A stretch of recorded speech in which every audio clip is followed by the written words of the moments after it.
Saya seorang mantan perbankan, seorang bankers yang luar biasa mengelola riba, dan saya seorang pengusaha juga yang lama berkecimpung di dunia perbankan. Nah, awal sejak pulang dari umroh itulah muncul kegalauan-kegalauan yang banyak terjadi di usaha. Nah, inilah awal kehancuran saya sebenarnya. Jadi awal kehancuran ketika bergelut dengan usaha yang ternyata masih ada ribanya.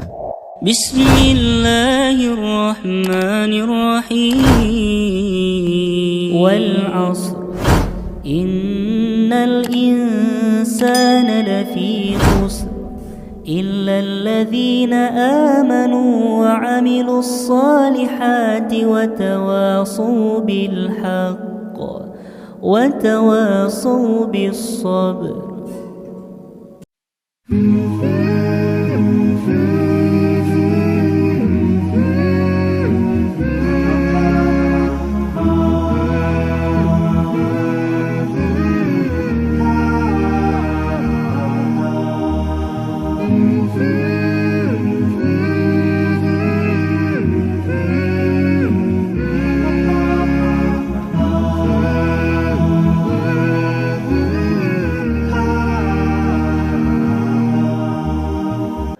Ya, bismillahirrahmanirrahim. Assalamualaikum warahmatullahi wabarakatuh.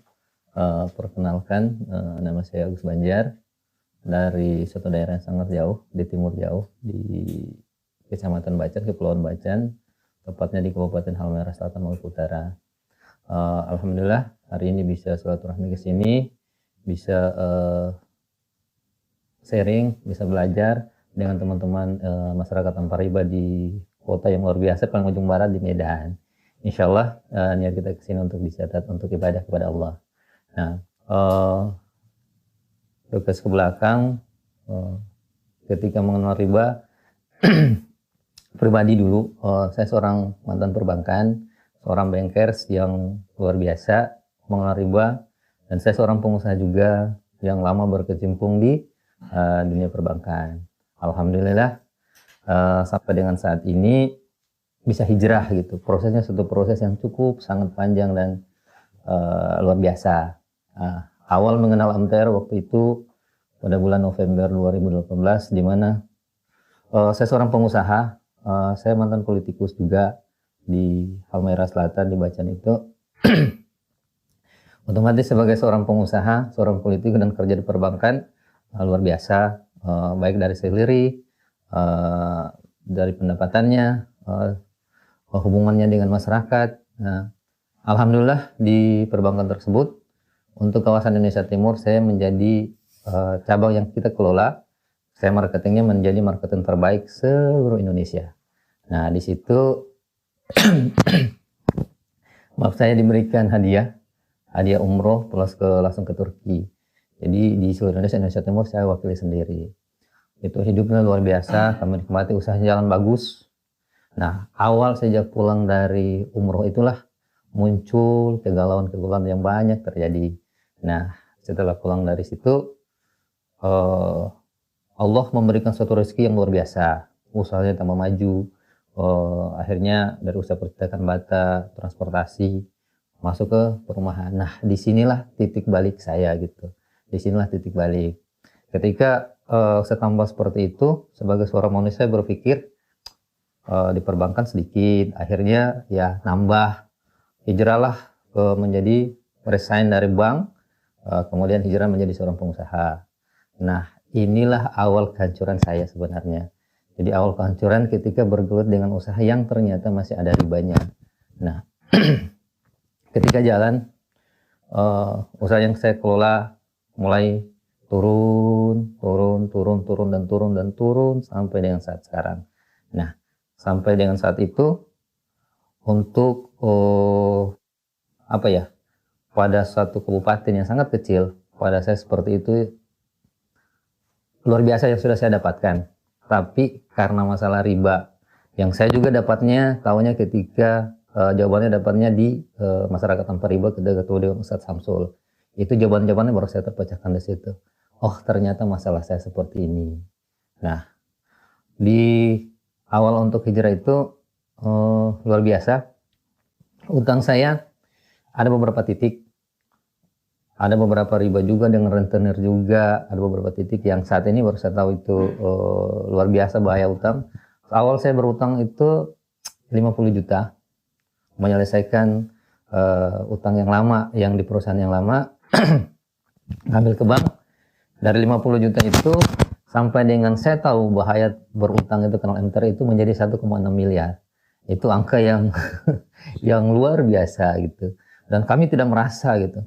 Nah, saya punya transportasi 3 mobil besar, mobil truk, pickup 2, usaha bata, bangun perumahan, jadi luar biasa. Nah, ketika hijrah itu, titik balik saya ketemu dengan membayar angsuran usaha sudah mulai turun. Kami belum tahu jawabannya seperti apa, solusinya apa, masalahnya di mana. Nah, akhirnya untuk membayar angsuran ini, kita ngambil lagi utang di luar. Nah, ini awal mulai turun sampai dengan pada saat itu gitu. Nah, ketika dalam kegalauan yang sangat luar biasa untuk membayar utang, sudah nggak tahu di mana solusinya. Padahal saya seorang bankers yang, mohon maaf, pada saat itu pada tingkat pernah menduduki jabatan sebagai direktur pada sebuah BPRS di Maluku Utara. Harusnya sebagai seorang bankers itu tahu solusi menyelesaikan utang. Nah, kenyataannya waktu itu galau, kita nggak tahu solusinya. Yang tahu cuma melepaskan, menandatangani ACC kredit. Ini luar biasa.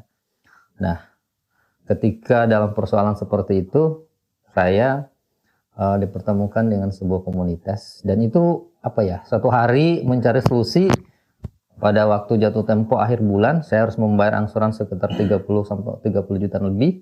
Uang sudah nggak ada, usahanya sudah turun, ditipu karyawan, uangnya dibawa lari, banyak utang yang tidak tertagih.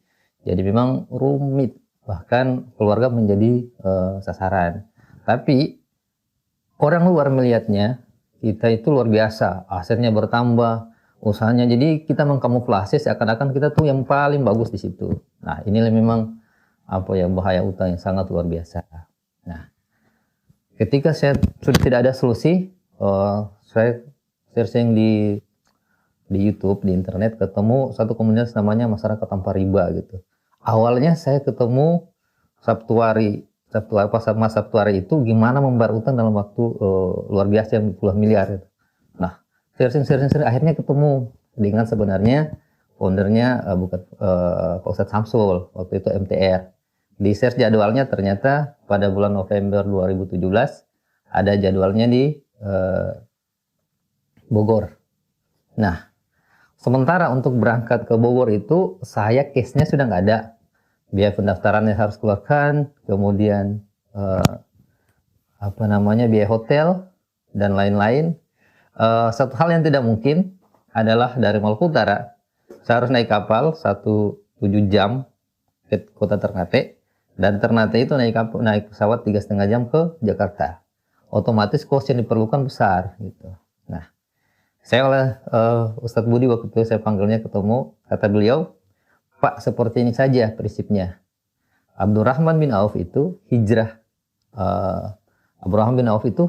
dari Mekah ke Madinah tanpa membawa apapun, orang yang sangat kaya, meninggalkan semuanya hanya karena mencari ridha Allah. Bagus, dari Maluku ke sini niatnya cuma satu, yaitu mencari ridha Allah, tidak ada yang lain. Bukan mencari solusi utang, tapi mencari ridha Allah. Alhamdulillah dari situ sejak keberangkatan itu yang merubah hidup saya sampai dengan saat ini. Itu luar biasa proses hijrahnya. Saya harus melewati proses dari situ ke Jakarta, sampai di Jakarta uangnya hilang dan tanpa apa-apa di Jakarta. Itu luar biasa. Alhamdulillah sejak proses awal jadi di Maluku Utara, saya ketika menjadi marketing terbaik itu Allah kasih keberlimpahan yang luar biasa, rezeki yang sekarang mungkin saya berpikirnya istidraj. Kenapa? Karena di karir menanjak, usaha tuh luar biasa, aset beli, bangun perumahan, jadi luar biasa lah rezekinya waktu itu. Saya bisa jalan kemana-mana. Nah, Dari sini ketika pulang umroh itu mulai terasa kegalauan. Nah akhirnya untuk menghindari itu saya resign dari satu bank syariah. Satu bank syariah dalam waktu 2 tahun lebih saya buka usaha pertambangan, tambang, dan hasilnya luar biasa sekali. Tetapi mulai terjadi harta bertambah, tapi dalam keluarga kenyamanan dalam keluarga itu mulai terasa tidak nyaman.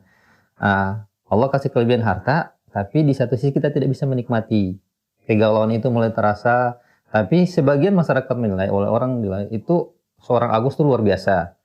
Di Bacan memiliki beberapa aset, properti dan lain sebagainya tuh luar biasa. Nah, ternyata sendiri itu saya juga tidak bisa menikmati hal seperti itu.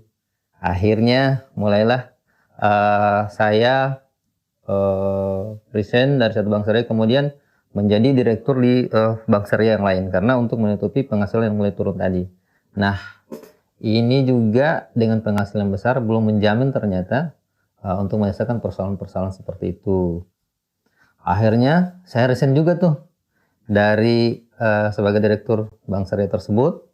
Saya resign di BPRS, saya resign, kemudian mulai usaha. Nah, disitulah yang tadinya hidup saya yang nyaman turun sampai pada titik untuk beli makan saya itu sulit gitu. Padahal seorang direktur ya, tapi mobil saya masih terparkir 5 mobil di luar, tapi untuk makan saya sulit, memang luar biasa. Kita nggak tahu nih caranya seperti apa. Bahkan menambah utang yang kecil-kecil. Nah, setelah jalan dalam kegalauan tersebut, saya ketemu dengan komunitas masyarakat tanpa riba. Saya oleh Ustadz Budi disuruh, antum kalau mau hijrah itu jangan pikirkan biaya, tetapi berangkat saja. Contohlah Abu Rahman bin Auf dari Mekah, orang yang kaya, ke Madinah, tinggalkan seluruh hartanya untuk mencari ridha Allah. Nah, sampai di Madinah dipersaudarakan dengan Sa'ad. Kata Sa'ad, ya Abu Rahman, jika engkau mau harta ini dibagi dua, antara Sa'ad mau memberikan hartanya ke Abu Rahman tidak mau. Memberikan istri, Abu Rahman juga tidak mau. Abu Rahman cuma ingin ditunjukkan gimana jalan menuju pasar. Ini sebuah filosofi yang sampai dengan saat ini saya pegang. Sampai dengan saat ini Abu Rahman bin Auf itu menjadi idola setelah Nabi, menjadi sosok yang luar biasa bagi kami. Nah, saya dengan uang 150.000 itu berangkat ke Jakarta untuk menuntut ilmu, mencari gimana cara biar bisa menyelesaikan masalah-masalah saya. Karena mulai diteror bank, mulai tidak bisa membayar angsuran dan lain sebagainya. Masalah mulai menumpuk. Sampai pada satu titik itu pemikiran untuk bunuh diri itu ada loh. Karena untuk mengcover angsuran besar, saya pribadi itu ikut asuransi gitu. Pemikirannya kalau meninggal tutup asuransi, berarti lunas utang. Itu kisah masa jahiliyah yang luar biasa.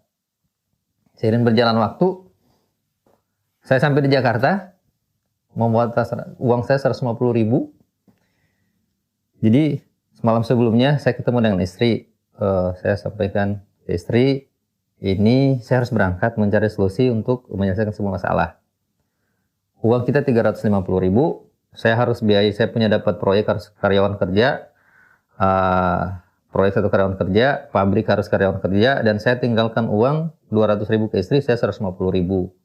Berangkatlah saya sampai ke Jakarta, naik dari Kampung Rambutan sampai dari Cengkareng ke Kampung Rambutan 40.000, naik angkut, naik ojek, sampai di pondok. Kebetulan anak saya di Bogor, di pesantren di Bogor, Hafiz di Bogor, sampai di dianya uang saya tinggal 40.000. Nah, untuk dari situ ke Sentul Bogor untuk ikuti kegiatan MTR itu uangnya butuh sekitar 365, sementara biaya hotel, biaya makan, biaya pendaftaran pun belum ada uang.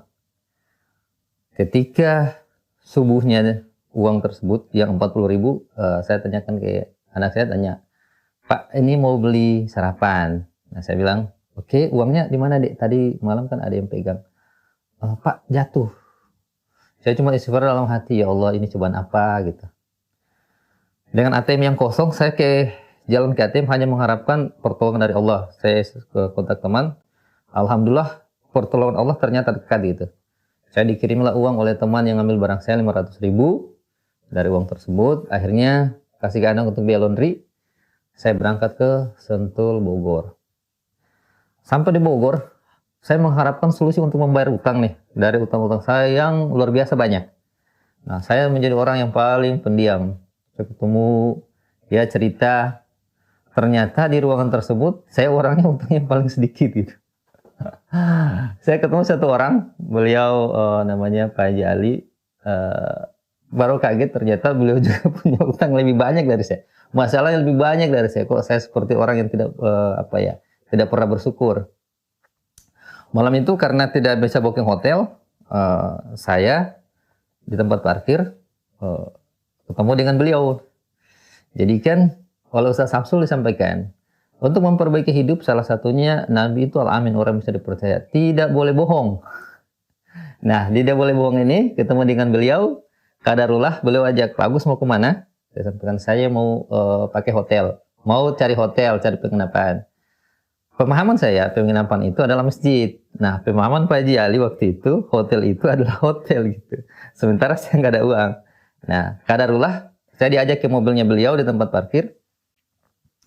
Diajak ke mobil beliau di tempat parkir. Disitulah mobilnya tuh prosedeling otomatis jadi kurang bagus. Kita punya waktu 5 menit untuk cerita. Kata Pak Haji, mohon maaf ini prosedeling belum bagus 5 menit. Oke. Akhirnya saya ceritakan. Nah, dari situlah Pak Haji Ali memberikan saya motivasi dan luar biasa. Saya biaya pendaftarannya itu saya nggak tahu yang itu dibayar oleh orang, Pak Haji Ali. Pokoknya pertolongan Allah tuh dekat sekali. Saya dikasih motivasi yang luar biasa. Dari situ ketika di hari kedua, di hari pertama itu, yang saya perbaiki pertama adalah hubungan saya dengan istri. Selama ternyata Nabi itu sebaik-baik memperlakukan keluarga, tapi karena tekanan utang kita menjolimi keluarga kita, terutama istri dan anak-anak. Dari situ malam itu kami tahajud sama-sama dengan beliau dan saya berazam untuk meninggalkan semua utang dan riba dan akan membayarnya. Nah, itulah awal perubahan hidup dan awal hijrah saya.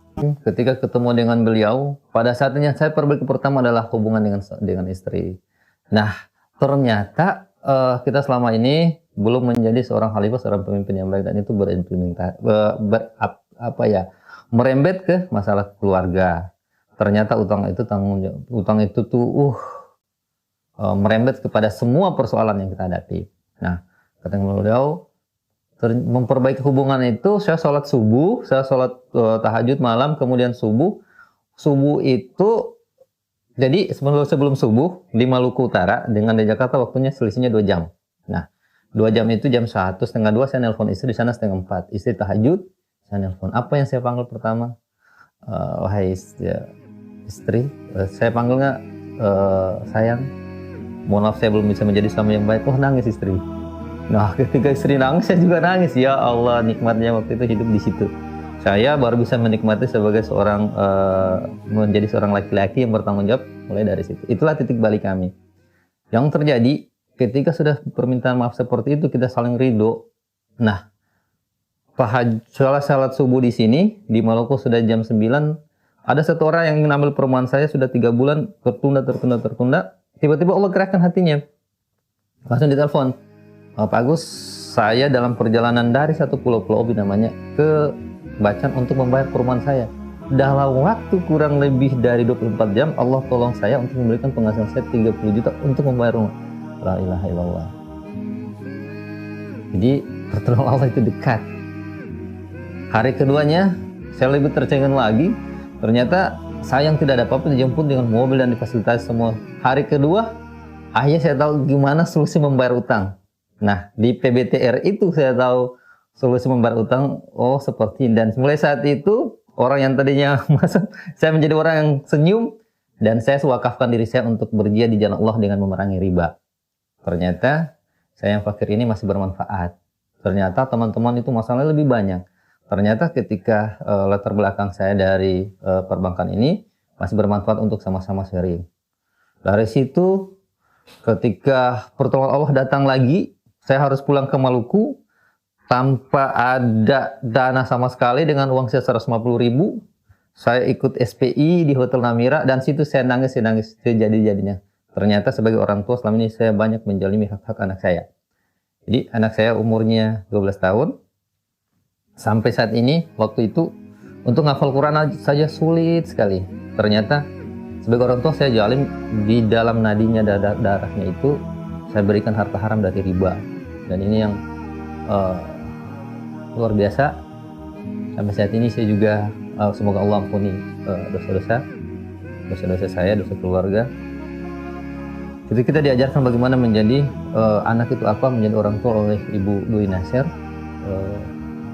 Dari SP itu saya mulai berajam dan saya pulang sampai ke pesantren anak saya. Apa yang saya lakukan, saya peluk dia dan saya langsung meminta maaf kepadanya. Setelah meminta maaf untuk kembali ke Maluku, saya sudah nggak bisa, uangnya sudah nggak ada. Sekali lagi pertemuan Allah datang, saya ditelepon teman untuk ngurusi masalahnya. Nah, telepon teman, saya sampaikan karena tidak bisa bohong. Wah, saya ada di Bogor dan teman mengatakan dia punya masalah, membutuhkan saya untuk advokasi dia. Tapi saya sampaikan saya ada di Bogor. Dia matikan handphone, sekitar 3 menit 4 menit, kemudian ditelepon. Terus saya sudah booking tiketmu sampai di Bacan, itu yang luar biasa sekali. Ya Allah, akhirnya saya berangkat sampai di Maluku, sampai di Pulau Bacan. Sampai di Pulau Bacan, di bandara saya ketemu teman lagi yang kasih uang saya 500.000 awalnya. Qadarullah, saya berangkat dari rumah itu uangnya merah 100.000 satu sama 50.000. Nah, saya ketemu teman ini tadi di bandara waktu pulang sampai di Bacan sama teman Gus ini baru datang. Iya, saya ganti uang antum ini 150.000, cuma 150.000, padahal uang saya di dia masih 250. Allah tunjukkan pelajaran itu 150.000 lagi. Sampai rumah saya kasih uang itu dalam fisik yang sama, merah 100.000 satu lembar, 50.000 satu lembar, dan saya kasih ke istri dan istri nangis ya.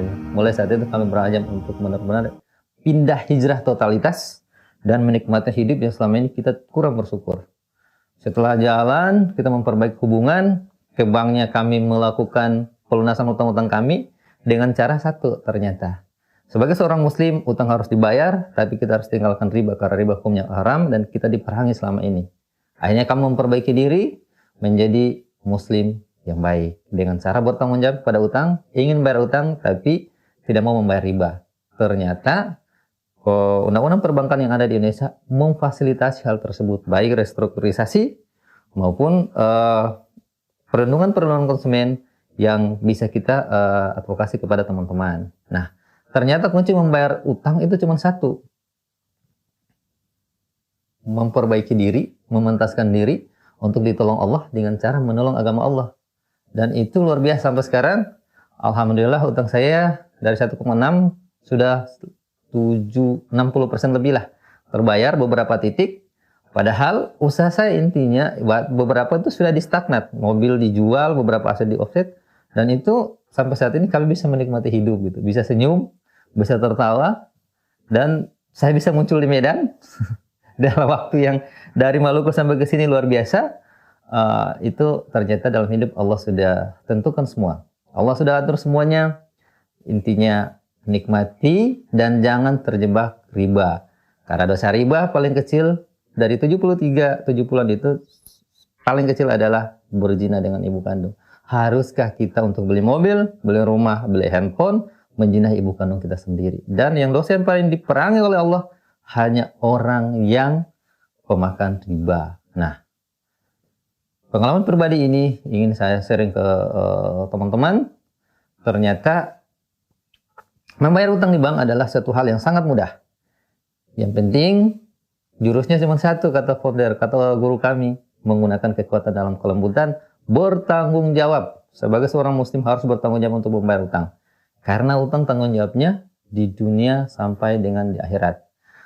Satu hal yang dapat saya sampaikan di sini, jangan pernah berutang. Bedakan antara keinginan dan kebutuhan. Kalau sudah berutang, bertanggung jawab untuk melunasinya, karena akan dituntut di yaumil akhir. Cara membayar utang dengan cara menolong agama Allah, dan Allah akan menolong kita. Barang siapa yang menolong agama Allah, Allah akan meluluhkan kedudukan kita. Dengan cara yang kedua adalah merubah. Ternyata Allah tidak akan merubah nasib satu kaum kalau kaum ini tidak merubah. Kita harus merubah diri, memperbaiki diri menjadi hamba Allah yang benar-benar menjadi hamba, menjadi abid. Sebagaimana Allah menurunkan kita di muka bumi tidak lain untuk ibadah.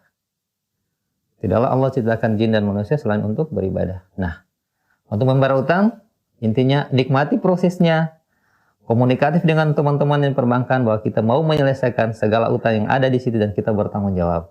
Mungkin demikian dapat disampaikan, lebih dan kurangnya mohon maaf. Demikian, billahi taufiq wal hidayah. Assalamualaikum warahmatullahi wabarakatuh.